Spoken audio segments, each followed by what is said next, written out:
안녕하세요. 30살이고 올가을 결혼을 앞두고 있는 예비 신부입니다. 저는 결혼할 생각이 없는 사람이었는데 저를 무진장 사랑해주는 남자친구의 열렬한 구애로 사랑이라는 걸 하게 된 여자입니다. 사실 제가 살아온 삶이 평범치가 못하거든요. 힘든 삶을 살았던 저에게 결혼이란 건 남의 얘기일 줄만 알았는데 저도 남들 따라 결혼이라는 걸 하게 되긴 하네요. 다들 결혼을 앞두고 있으면 결혼 준비로 바쁘고 행복할 거라 생각해요. 물론 고민이 있는 분들도 있으시겠지만요. 저 역시 남자친구와 결혼할 생각으로 한없이 행복합니다. 사실 제 결혼은 원래는 올해 봄으로 예정되어 있었어요. 코로나 때문에 미룬 거라 더 이상은 미루는 게 의미 없다고 생각해 5월로 날을 잡았었죠. 그런데 결혼 직전 한 번의 큰 사건으로 다시 이번 가을로 결혼식을 미루게 되었습니다. 결혼을 미루게 된 이유는 저 때문인데요. 어떤 이유로 그랬는지 제 사연 들려드려 볼게요. 저는 어릴 적부터 아버지 밑에서 커왔습니다. 가난하더라도 부모님이 둘 다 계시는 평범한 집에서 자란 분들은 저의 결핍을 이해할 수 있을지 모르겠어요. 제 기억에 저희 부모님은 항상 일을 손에서 놓으신 적이 없는 분들이셨습니다. 어릴 적 저희 집은 반지하였는데 방 한 칸에 주거맞게 부엌과 화장실이 딸려있는 집이었어요. 어렴풋한 기억이긴 하지만 항상 이사를 많이 다녔던 것 같고 마지막 엄마가 돌아가신 무렵 살았던 집은 아직 생생하게 기억이 납니다. 유치원 갔다가 집에 오면 엄마는 집에서 항상 뭔가를 하고 계셨어요. 항상 집에는 엄마가 하시는 부업 일감이 집에 한가득 쌓여 있었습니다. 집 근처의 유리공장에서 화장품 샘플병에 스티커를 붙이는 일을 하시거나 인형 누나를 붙이는 일, punk트를 붙이는 일 등등 이렇게 하나하나 손으로 하는 일이 엄마의 부업이었습니다. 한 박스를 붙이면 얼마씩 주는 것이었는데 어릴 때라 기억이 가물거리지만 개당 원 정도 했던 것 같네요. 저는 어릴 때 셈이 빠르고 야무지다는 말을 많이 들었는데요. 엄마는 그런 저를 앉혀놓으시고는 하나야, 엄마가 하는 거 후이지. 이렇게 하는 거야. 쉽지? 이거 한 박스 채우면 엄마가 300원 줄게. 한번 해볼래? 엄마 나 해볼래? 또 아이스크림 사 먹어도 돼? 쉬워 보이지만 같은 거 반복하는 일이 생각보다 참 힘들죠. 어린 저는 힘들다고 징징대면서도 엄마가 힘들까봐 열심히 도와드렸습니다. 그럼 엄마는 저한테 300원을 주시곤 했어요. 저는 그 300원을 모아 군것질을 하고 됐고요. 그게 제 낙이었습니다. 엄마가 하는 일은 그것뿐만이 아니었습니다.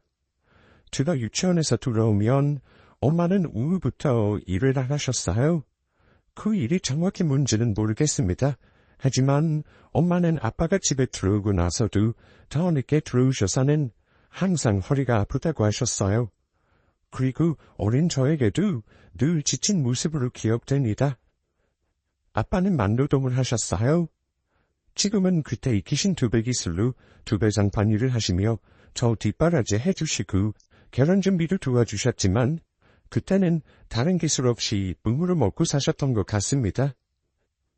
지금 생각해도 부모님 삶은 참 눈옥전의 삶이었던 것 같아요. 그런데 정말 다행인 것은요. 제가 가난했지만 부모님 사랑은 듬뿍 받고 자랐다는 겁니다. 제가 살던 동네는 오래된 빌라와 다가구 주택이 우밀조밀 모여있는 곳이었는데 동네 여자아이가 드물었어요. 그때만 해도 앞집, 옆집, 윗집 다 얼굴 알고 삼부상조하며 지내던 때라 저는 동네 어른들한테도 귀여움을 툭 차지하던 아이였습니다. 부모님이 일 때문에 바쁘셔서 그 어린아이가 혼자 여기저기 다니는 일이 많았는데 심지어 아프면 집 근처 병원에도 혼자 가고 그랬었어요. 그런데도 유치원 재롱잔치나 운동회 때는 엄마가 아빠 일하느라 바쁘셔도 꼭 참석하셔서 저 응원해 주시고 같이 도시락도 먹고 그랬던 기억이 나네요. 안 온다 하셨다가 몰래 짠 하고 우신 적도 많고, 그럴 때마다 완전 서프라이즈 선물 받은 느낌이었었죠. 제가 혼자 다니니 엄마 아빠는 항상 무코리로 된 동전 지갑에 용돈을 1,000원씩 넣어주셨는데 그걸로 집 앞 토스트집에서 종종 토스트를 사 먹곤 했고요. 가난 때문에 다른 집 아이들처럼 학원이나 비싼 유치원 다니지는 못했지만 불행했던 기억은 없습니다. 제가 생각해도 어렸을 때부터 정말 과분하다 싶을 정도로 사랑을 받고 자란 것 같아요. 그래서인지 다 큰 지금도 아빠와의 스킨십에도 거부감이 없고 사랑을 받는 법을 배웠기에 사랑을 주는 법도 드문드문 알고 있거든요. 게다가 두 분 역시 제 앞에서 싸우는 일 없이 사이도 좋으신 편이었어요. 부모님도 열심히 살면 언젠가는 가난에서 탈출하고 좋은 날이 올 거라고 생각하셨겠죠. 그런데 불행이라는 것이요. 이상하게 가난한 집에는 더 쉽게 찾아오는 것 같아요. 제 기억에 강렬하게 남은 작년 하나는 바로 엄마의 죽음에 관한 기억이거든요. 제가 초등학교에 입학하고 한창 학교를 다닐 때였던 것 같습니다. 그렇게 고생을 하시던 두 분이셨는데 집안 형편이 나아지지는 않고 뭔지는 모르지만 두 분 대화가 가끔 어린 저에게도 슬픈 게 있었습니다. 그때는 부모님이 저한테 티를 내지 않으셨지만 아무리 저를 모르게 하려고 해도 대충 알잖아요.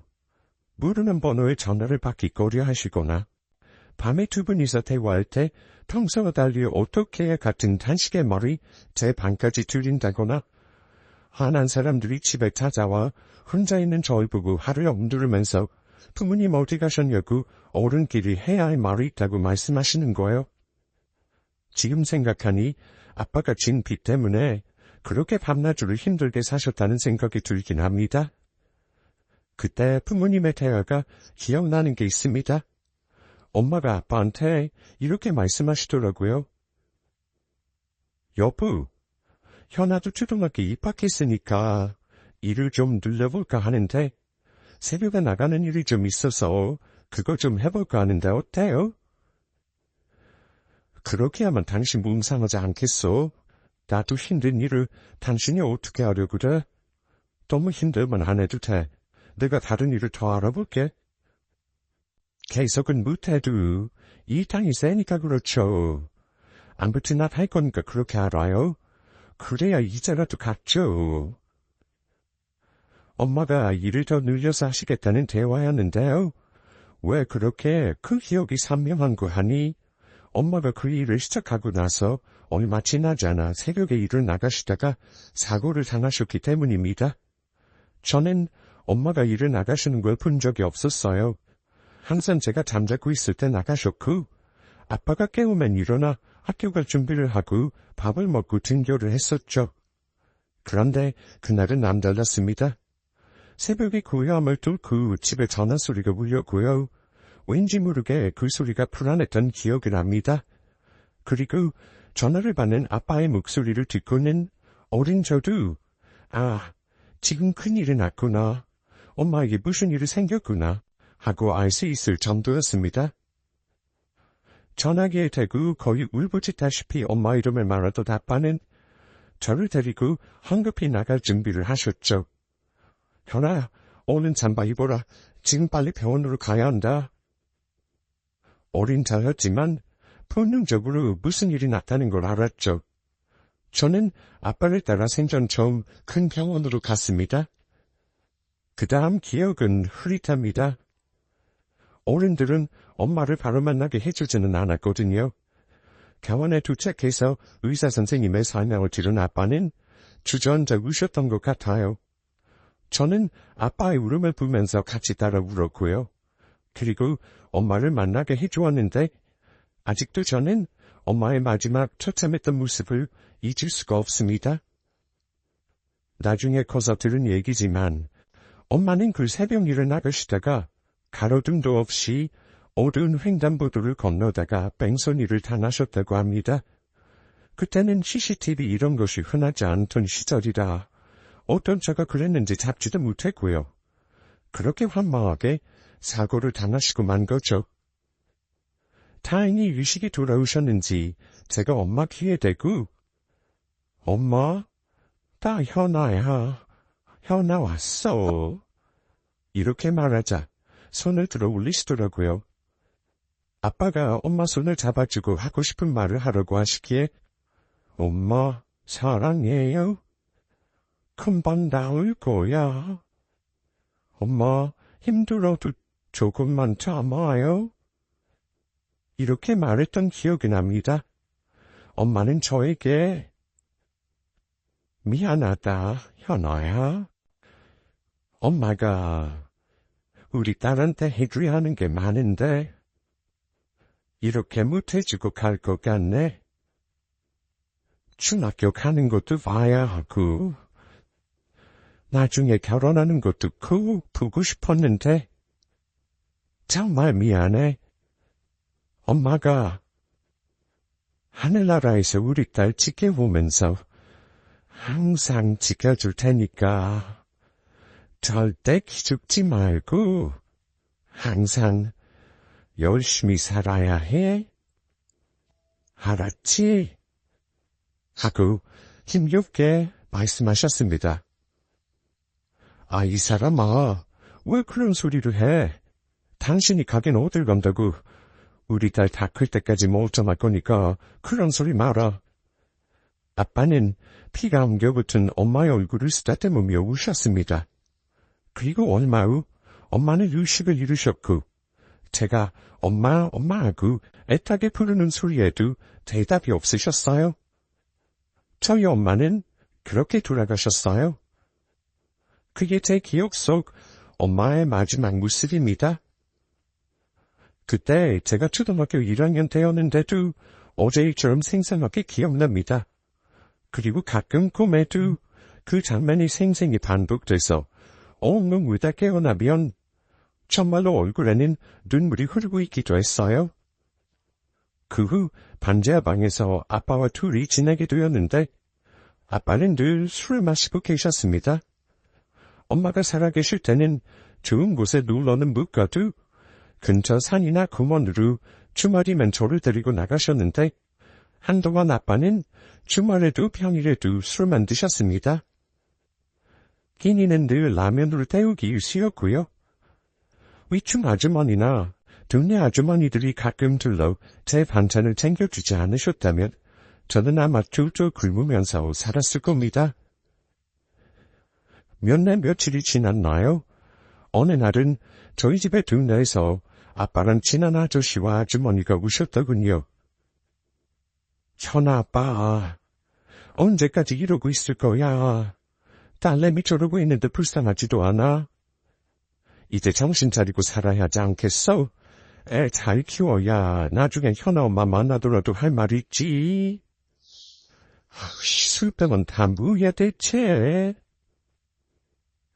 아줌마랑 아저씨는 방에 있는 술병을 내다버리고 빨랫감을 정리해 주셨어요. 냉장고 속에 썩어가는 음식물을 다 버려주셨고 청소도 해주셨죠. 이 사람아, 정신 좀 차려 이제. 내일부터 나 따라서 유다니세? 아파트 건설 현장인데 거기서 힘들게 몸쓰면서 일하면 좀 나을 거야. 이참에 미장일도 좀 배워서 앞으로 딸이랑 먹고 살 방법을 좀 궁리해봐. 이 말을 들은 아빠는 그제야 정신을 좀 차리시는 것 같았습니다. 아저씨 바지가랑이를 잡고 눈물을 뚝뚝 흘리시더니 고맙다며 인사를 하시더라고요. 그리고 정말로 얼마 후부터 아빠는 엄마가 살아계시던 예전의 아빠로 돌아가셨습니다. 제가 초등학교 내내 살던 반지하 집을 탈출한 건 중학교 무렵이었습니다. 아빠는 힘들게 돈을 버시면서도 늘 저는 깔끔하게 입혀주셨고 머리도 예쁘게 묶어서 학교에 보내주시곤 하셨어요. 그러면서 늘 입버릇처럼 하시는 말이 우리 현아 중학교 갈 때는 이거보다 좋은 집에서 이쁜 교복 입고 학교 다니게 해줘야지. 아빠가 꼭 그렇게 해줄게. 이렇게 말씀하셨어요. 아빠, 저는 지금도 괜찮아요. 아빠 힘들 때 이러다가 다칠까봐 그게 걱정이야. 절대 무리해서 일하면 안 돼요. 약속. 저는 새벽같이 나가셨다가 매일 늦게 들어오시는 아빠가 항상 걱정스러웠습니다. 엄마가 돌아가셨으니 남은 가족이라고 우리 둘뿐인데 혹시 아빠가 잘못을 이러다 한다면 나는 어떡하나 하는 불안감이 컸던 것 같아요. 그런데 그렇게 밤낮으로 노력하신 아빠는 정말로 제가 중학교에 입학할 무렵 이제 이사갈 수 있게 되었다고 말씀하시는 게 아니겠어요? 이사간 집은 같은 동네 학교 근처에 방 2칸짜리 빌라였는데 저희 집은 2층이었습니다. 곰팡이 냄새가 은은하게 나는 방 1칸짜리에서 살다가 본 2층 빌라는 비록 넓지는 않았지만 저에게는 대원로 느껴졌습니다. 게다가 처음 가져보는 제 방도 생겼고요.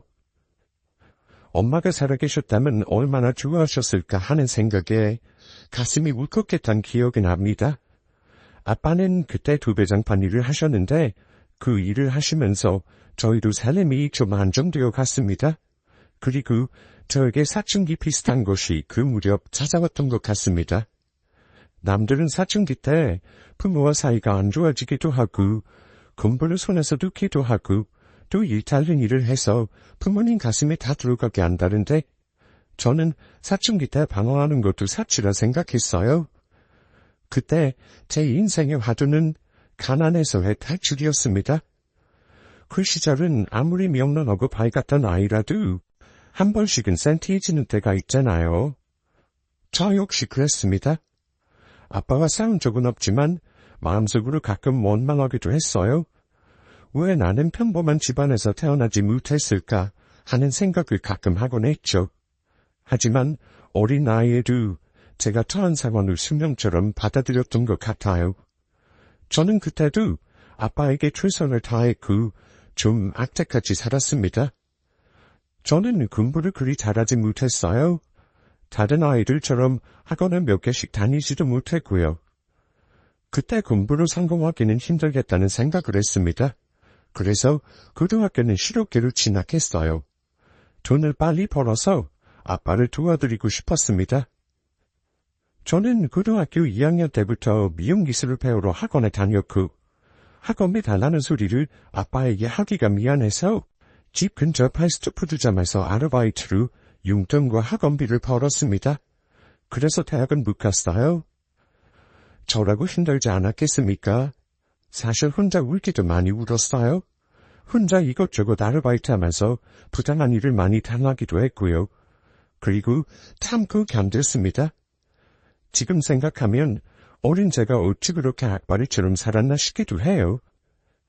그런 상황에서 나를 버티게 해준 게 뭘까 하고 고민해보니 어릴 적 저에게 아낌없이 주셨던 부모님의 사랑이 저를 버티게 해준 원동력이 아닌가 싶어요. 아무튼 저는 대학은 못 갔습니다. 고3 때였나요?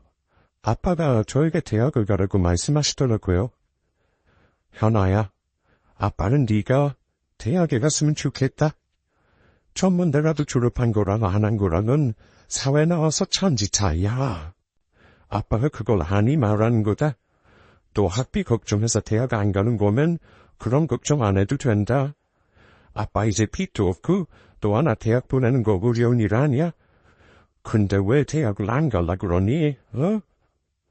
아빠, 저 공부 못해요. 아빠가 생각하는 것보다 훨씬 못해. 아빠, 대학이 뭐 대수야? 대학 가서 학비 까먹고 나와서 취업 준비한다고 2시간 낭비하고. 나 그런 거 싫어요. 나 지금 일 열심히 배우고 있잖아. 졸업하면 바로 미용실 스텝으로 일 배우면서 경력 쌓을 거야. 아빠 혼자 버는 것보다 우리 둘이 같이 벌면 금방 돈 모을 수 있어요. 그럼 아빠, 우리 보란 듯이 새 아파트 사서 들어가자. 나 지금 청약저축 모으는 거 20살 되면 신청할 수 있잖아. 그게 내 목표예요. 아직 어린데 어찌 그런 기특한 생각을 했니? 아빠가 정말 미안하다. 아빠는 제가 다른 여고생들처럼 하찮은 고민으로 청춘을 보내지 않는다는 걸 오히려 가슴 아파하셨습니다. 어린 것이 벌써부터 생계 걱정을 한다고 그게 정상은 아니라고 하시면서요. 어쨌든 아빠와의 대학 논쟁은 그걸로 마무리하고 저는 열심히 제 목표를 위해 살았습니다. 그때부터 정말 악착같이 돈을 모았고 학벌은 안 좋지만 졸업 후 미용실에 수보조 일을 하며 경력을 쌓은 후 조금 큰 이름 있는 미용실의 정직원으로 취직했습니다. 그리고 지금 현재 30살, 나쁜 짓 하나 안 하고 2억 3천 정도 모았습니다. 지금은 제가 계획했던 대로 아파트 청약저축도 당첨돼서 24평짜리 아파트에 5년 전에 입주해서 살고 있고요. 아빠도 환갑이 훌쩍 지나 벌써 65세지만 아직 소일거리를 하시고 계시고 아파트 대출금도 같이 갖고 있습니다. 제가 일하는 샵에 제 단골들도 많아지고 월급은 솔직히 웬만한 월급쟁이보다 훨씬 많습니다. 그때쯤 고민이 참 많아지더라고요. 근데 남의 밑에서 일하는 것보다 이제 모은 돈으로 제 샵을 하나 내고 싶다는 욕심이 생겼어요. 저는 동네 상가에 작은 1인 미용실을 오픈했습니다. 그동안 모은 돈을 대부분 털어부었지만 지금부터 다시 열심히 모으리란 생각으로 결단을 내렸어요. 월급쟁이 미용사로 계속 살 수는 없었으니까요. 새로 지은 신축 아파트 상가라 그런가 생각보다 장사가 참 잘 되었습니다. 저 혼자 예약제를 운영하다 보니 손님은 많이 못 받았지만 월급 미용사를 할 때보다 월세를 내고 나서도 수입은 훨씬 좋았죠. 이쯤 되면 제 인생 참 성공했구나 싶으신가요? 저는 나이가 차도 결혼에는 관심이 없었어요. 오직 돈과 우리 아빠만 생각하면서 살았거든요. 제가 이쁘장한 편이라 샵의 손님들, 특히 남자 손님들은 저를 보면서 고생 한 번 안 해본 부유한 집 막내딸 같다는 말을 참 많이 들었어요. 가난이 죄가 아니라는 건 물론 알았지만 저도 가끔 부끄럽긴 했습니다. 그런데 손님들로부터 그런 말을 들으면 그린이 자격지심인지 어떤감인지 몰라도 일부러 그런 가정이란 거 티 안 내고 아 그래요? 제가 그렇게 보이나요? 하고 말지만 속으론 진짜 부끄러울 때가 많았습니다. 그런 무의식 속의 마음 때문인지 저는 나중에 혹시나 결혼하고 싶은 사람이 나타난다면 혼자 계시는 우리 아빠와 그리 넉넉지 않은 형편 등등 모든 걸 오픈하는 날이 올 텐데 진짜 솔직히 그런 것이 두려워서 남자 만나는 것을 거부했습니다. 제가 아는 남자들은 제가 겉모습도 깔끔하고 잘 꾸미는 여자에 일도 열심히 하고 그래도 또래 나이에 비해 꽤 많은 돈을 가지고 있어서 그런 건지 몰라도 저를 약간 대하여 어려워하기도 했고요. 그런데 제 상황을 다 공개하면 괜히 나를 우습게 보지 않을까 그런 마음에 다가오는 남자들도 제가 사전에 차단한 적도 많았습니다. 결혼은 그냥 제 상관은 상관없는 거라고 생각하고 20대를 다 보냈습니다. 그런데 아무리 거부해도 인연이라는 게 있는가 봅니다. 제가 30살이 되고 제 가게를 오픈했을 때 가끔 오던 탕거의 남자 손님이 계셨는데요. 항상 와서 말없이 이렇게 깎아달라며 간단하게 유청사항만 말하고는 가는 남자였습니다. 한 달에 한두 번씩 와서 머리를 깎고 가끔 펌도 하고요. 워낙 말이 없는 사람이라 저도 머리만 다듬어줄 뿐 별다른 대화는 없었어요. 그런데 몇 달 후 그분이 갑자기 저한테 그러는 겁니다. 제가 요 앞 길 건너 상가 3층에 태권도장을 합니다. 거기 학부모님들한테 미용실 소개해드리고 싶은데 명함 주시면 제가 카운터에도 그 홍보해드릴게요. 소개받고 왔다 그러면 할인 조금 해주시면 좋고요. 어머, 저야 너무 감사하죠. 그런 생각은 못했는데 미용실 홍보 많이 되겠는데요? 태권도장 오픈한 지 얼마 안 되셨나봐요. 아이들 많이 있나요? 아직 신축 산 거라. 그래도 앞에 학교가 있어서 그런지 금방 모이긴 하네요. 아직 100명이 안 되긴 하는데 금방 될 것 같아요. 그 대화를 시작으로 저희는 웃으며 인사하는 사이가 되었어요. 한 달에 한두 번 오던 그 사람은 이틀에 한 번 걸로 제 미용실에 와서는 머리는 자르지 않고 대신 커피나 간식을 놓고 가곤 했습니다. 어쩔 때는 두복 차림으로 자리문화를 하는 중에 잠깐 땀을 내우기도 했는데 두부 입은 모습이 참 멋있고 듬직하더라고요. 그때 두 사람이 나한테 관심이 있구나 하는 걸 알아차렸습니다. 그 마음을 다 알면서도 저는 이상하게 그 마음을 받아주지 못하겠더라고요. 그리고 몇 달을 조심스럽게 그 사람이 저에게 말하더군요. 현아씨 알면서도 모르는 척하는 거예요? 내가 좋아하는 거예요. 좀 더 가까워지고 싶은데 늘 저한테 거리를 두는 것 같아서 가까이 다가오기가 어려워요. 저한테 마음 좀 열어주시면 안 되나요? 제가 잘할게요. 갑작스런 그 사람의 고백에 저는 너무 당황했어요. 시간을 달라고 하고 몇 날 며칠을 생각했습니다. 저도 실은 그 사람이 좋았습니다. 따로 연락도 자주 하고 싶고 같이 데이트도 하고 싶고요. 그런데 제 마음속에는 이상하게 행복해지는 것에 대한 두려움이 있었어요. 갑자기 떠나지는 않을까? 이 행복이 과연 영원일까? 과연 이 남자는 내가 살아온 삶을 알고도 내 상황을 이해해줄 수 있을까 하는 여러 가지 고민들로 머릿속이 복잡했습니다. 그런 고민들로 생각이 많았을 때 아빠와 저녁을 먹으면서 아빠에게 실없는 소리를 좀 해봤었습니다. 아빠, 나 결혼해도 돼? 그냥 아빠랑 평생 같이 살까? 나 시가버리면 아빠 밥이랑 살림 어떻게 해? 나 결혼할 사람 생기면 아빠 너무 서운하겠지. 제가 이러자. 아이고, 우리 딸 별 걱정을 다 하네. 누가 너더러 아빠 밥하고 살림해주느라 평생 같이 살자고 그러던? 생각만 해도 끔찍하다. 얼른 시집가서 아기도 낳고 돈도 모으고 그렇게 재미나게 살아야지. 어? 아빠는 그거면 된다. 한연아, 나랑 같이 평생 살 생각하지 말어. 아빠 진짜로 싫다. 이러면서 손사래를 치시는데 저는 아빠 말에 눈물이 핑 돌았습니다. 말은 저렇게 하시지만 제가 시집가고 나면 얼마나 서운해하실지 눈에 뻔히 다 보였어요. 저도 평범하지 않게 살아온 제 인생이 아주 가끔은 힘들었는데 아빠의 그런 말을 들으니 아빠는 혼자서 얼마나 힘드셨을까 했습니다. 저도 다른 애들처럼 엄마가 해주는 아침 먹으면서 출근하고 저녁이면 엄마가 저녁하면서 저를 기다렸으면 좋겠고 이런 것들을 바랬거든요. 아빠 역시 남들처럼 엄마가 차려주는 밥 먹고 출근하고 웃음도승 같이 산책도 하고 그런 걸 얼마나 바라셨을까요? 그 세월 동안 저만 보고 사신 아빠가 갑자기 늙으신 것만 같아서 너무 슬프더라고요.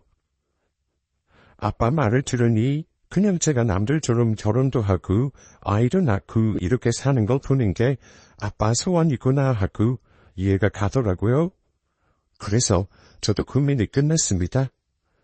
저를 좋아하고 저도 그 사람을 좋아하는데 시작도 하기 전에 사람 인연을 내치는 건 아닌 거라고 마음을 먹었어요. 그리고 무엇보다 저도 행복하고 싶었습니다. 제가 그 사람에게 정식으로 사귀어보자고 하니 너무 좋아하더라고요.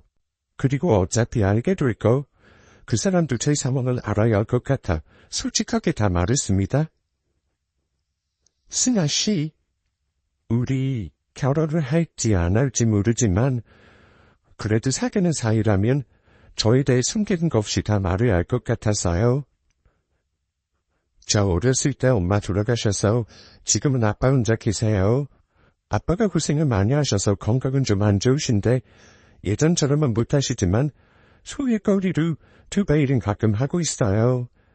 나중에 기회 되면 인사시켜줄게요.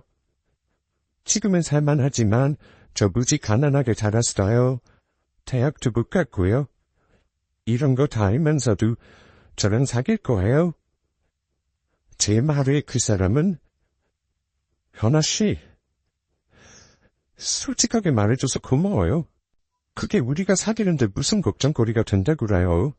내가 좋아하는 건 현아 씨인데 그건 몰라요? 우리 앞으로 미래만 생각해요.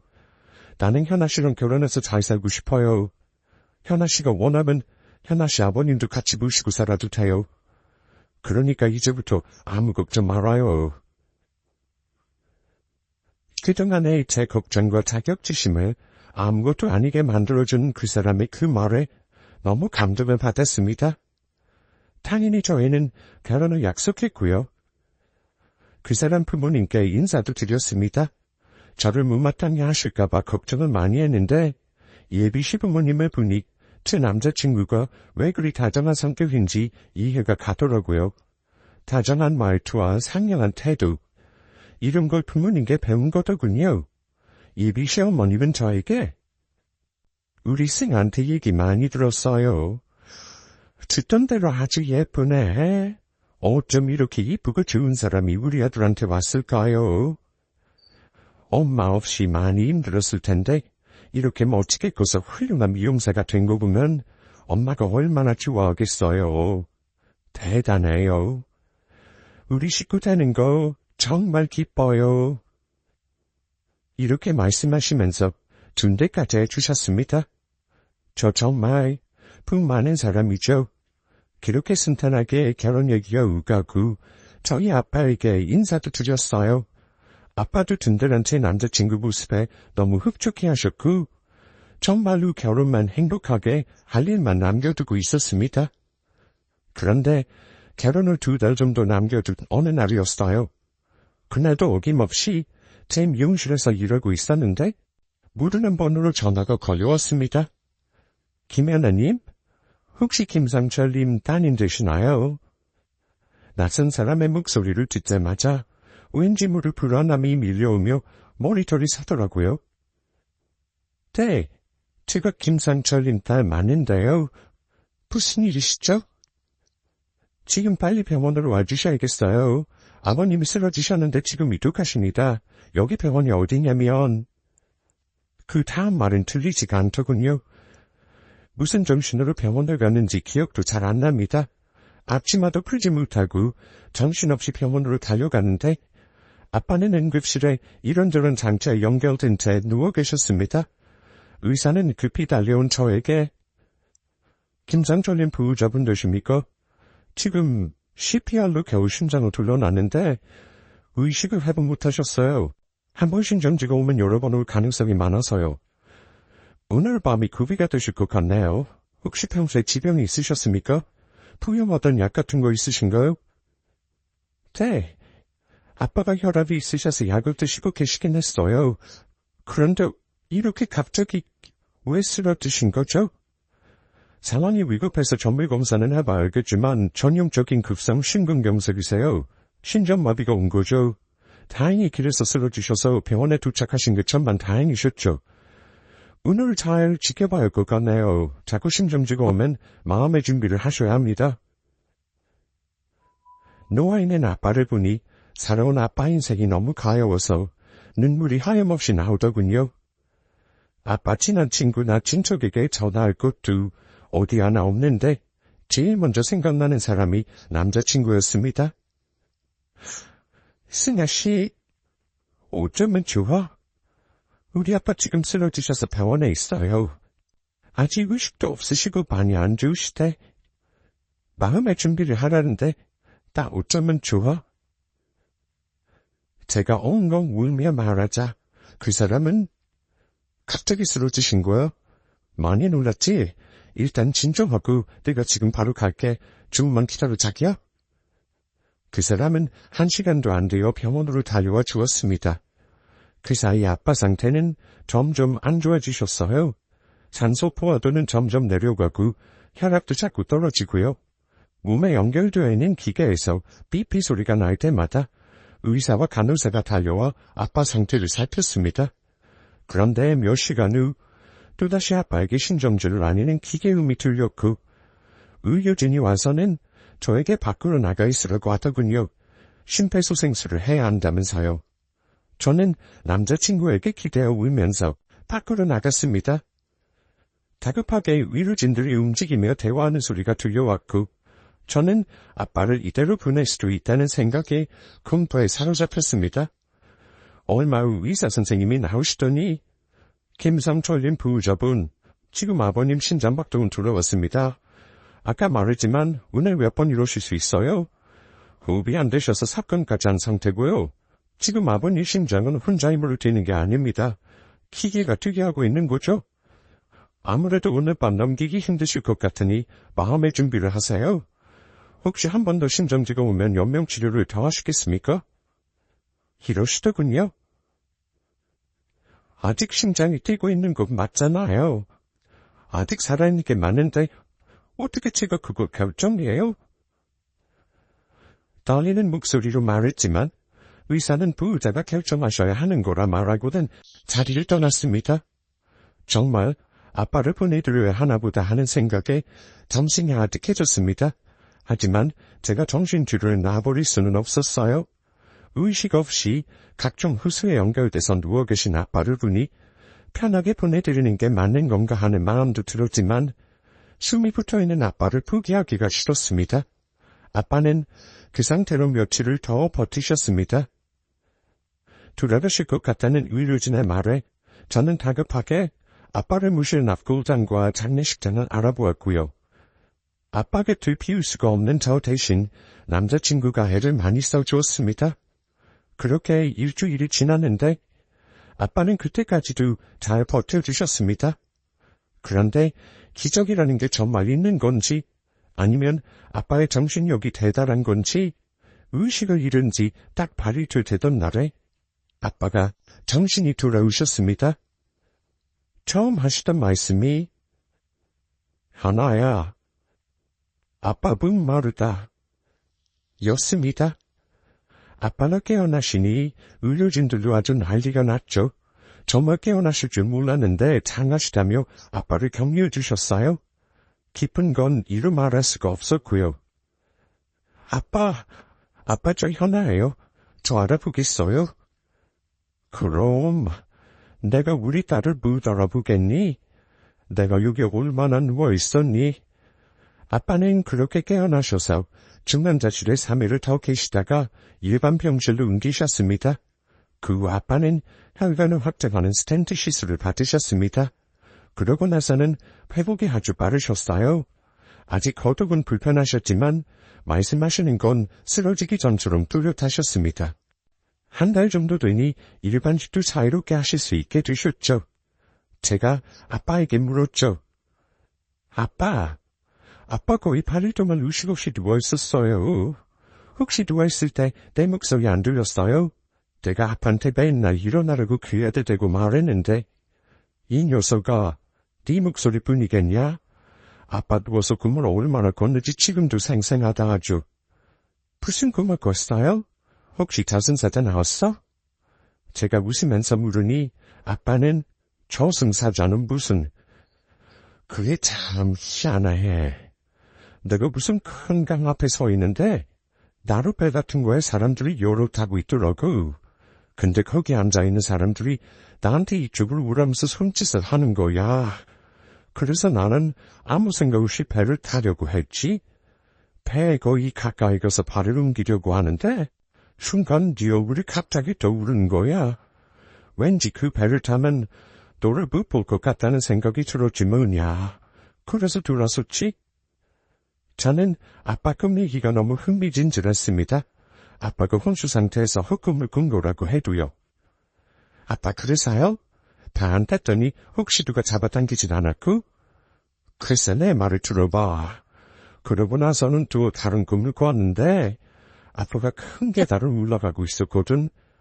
어딘지도 모르겠는데 그냥 걸어가야겠다는 생각이 들더라고. 그렇게 한참 올라가다 보니까 누가 내 앞을 막고 서는 거야. 누군지 봤더니 세상에 그게 네 엄마더라. 네 엄마 젊었을 때 그때 이쁘던 모습 그대로더라고. 그러더니 아빠한테 뭐라는 줄 알아? 여긴 왜 이렇게 일찍 왔냐고 그러면서 엄마 없이 힘들게 큰 우리 딸 결혼하고 사는 거는 보고 와야지. 그러더니 갑자기 아빠 가슴팍을 확 떠밀지 뭐냐. 아빠가 막 소리 지르면서 떨어졌거든. 근데 그때 딱 정신을 차리고 보니 네 얼굴이 보이더라. 엄마 아빠, 그런 꿈에서 엄마가 아빠 살려준 거네? 아빠 가라고 떠밀어서 깨어난 거잖아.